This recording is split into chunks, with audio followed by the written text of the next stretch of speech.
Picture this. You stand up from your favorite chair, and for just a moment, your legs feel a little heavier than they used to.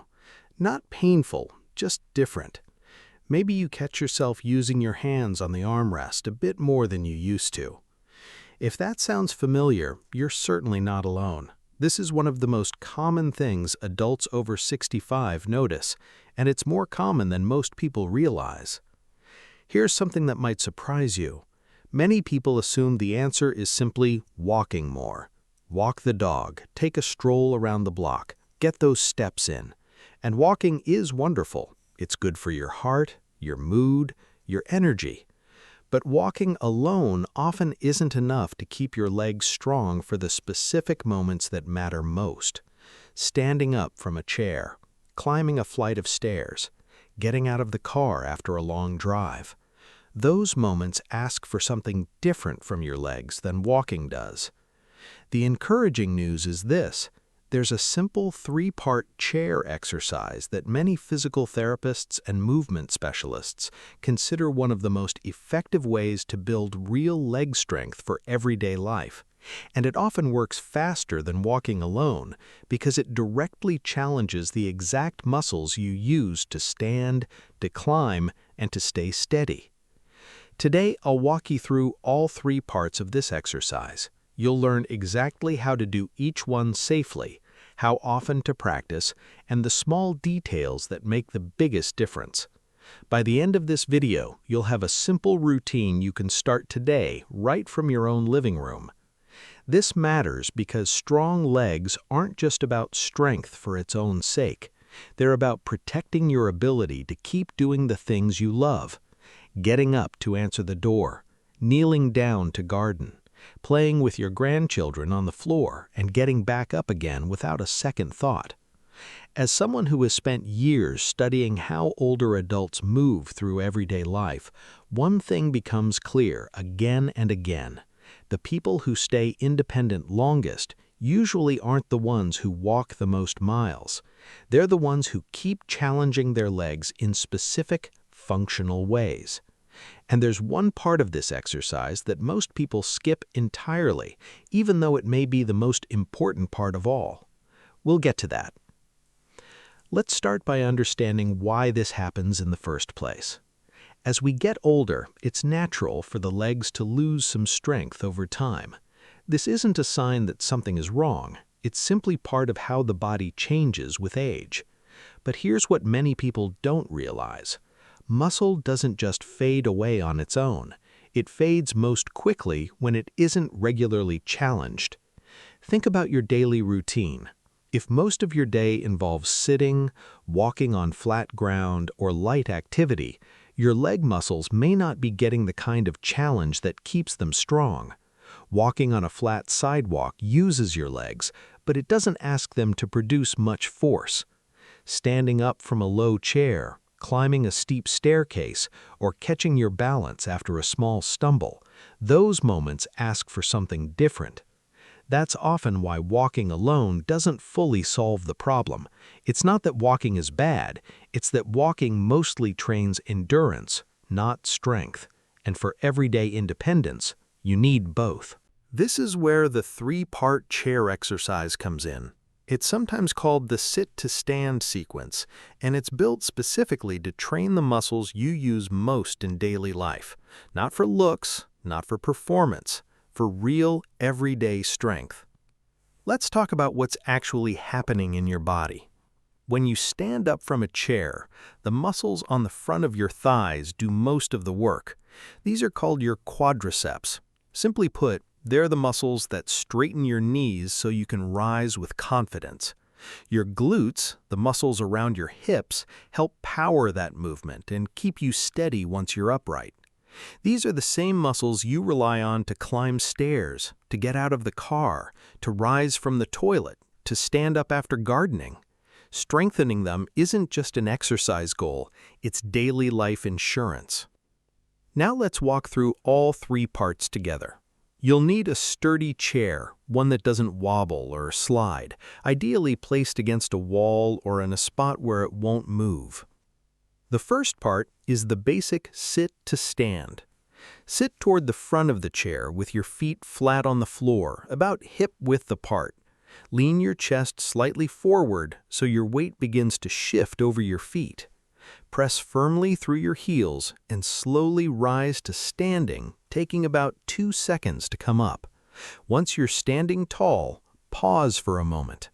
Then lower yourself back down slowly over about 3 seconds with control, rather than dropping into the seat. Exhale as you stand. Breathe in as you lower back down. Simple as that. If you need a little extra support at first, that's completely fine.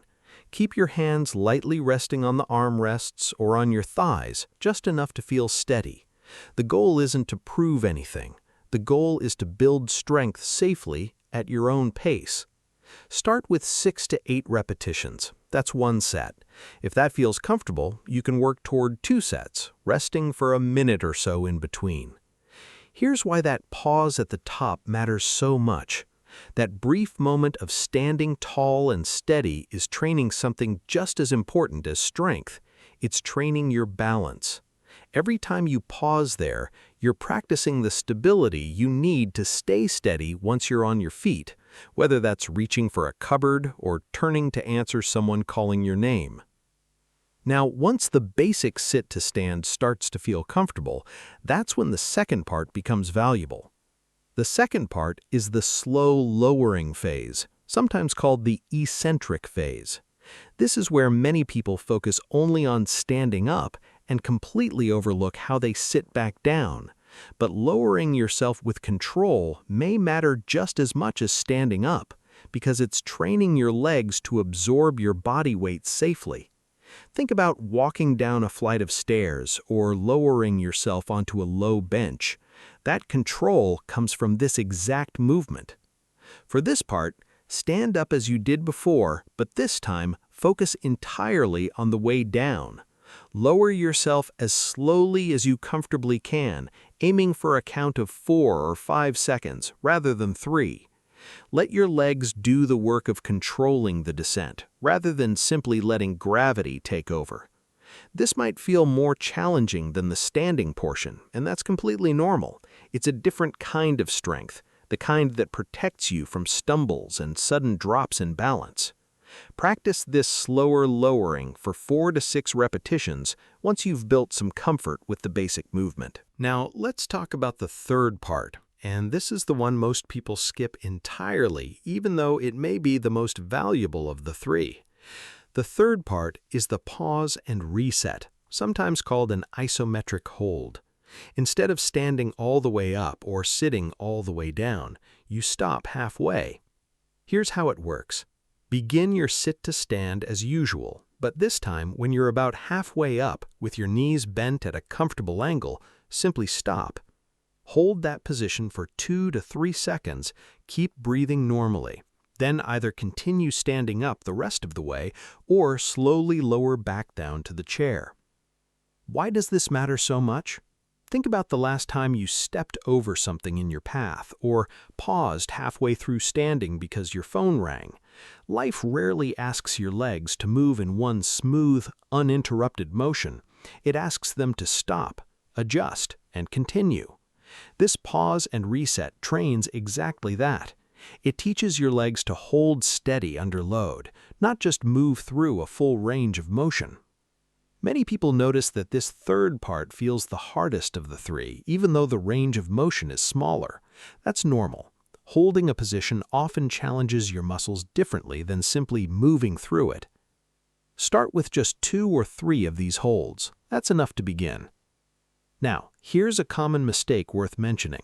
Some people try to rush through all 3 parts on the very first day. There's no need for that. You can introduce them gradually, one part this week, another the next week. Consistency matters far more than doing everything perfectly right away. Another common mistake is using momentum, rocking forward quickly and using speed rather than control to pop up out of the chair. That might get you standing, but it trains a very different pattern than the slow, controlled strength you're actually building here. Slow down. Let your legs do the work.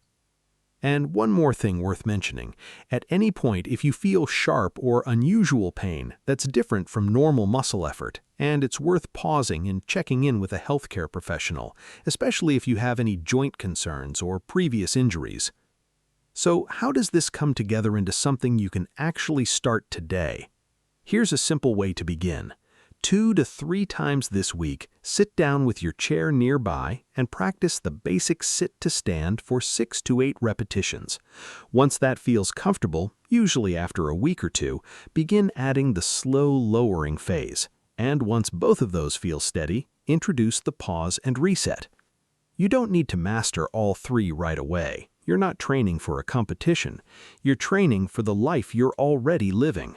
Getting up from the couch, climbing your porch steps, standing up from a park bench to greet your grandchildren. Small, consistent practice 2 or 3 times a week often matters far more than any single perfect session. Your legs, much like the rest of your body, respond well to regular, gentle challenge over time. If you've been relying only on walking, adding this simple routine may be one of the most valuable changes you make this month. It's not about walking less. It's about giving your legs the specific kind of strength that walking alone doesn't fully provide. It's never too late to start building that strength. Your body can still adapt, still respond, still grow stronger at your own pace in your own time. I'd love to know which part of this exercise felt most familiar to you, standing up, sitting down, or holding steady in between. Let me know in the comments. And if practical, honest guidance like this is something you'd like more of, you're always welcome to subscribe so you don't miss what comes next. Try this routine 2 or 3 times this week. Notice how standing up starts to feel just a little more natural, and come back and tell us how it went. Your legs carried you through today. With a little practice, they can keep carrying you, steadily and confidently for many years to come.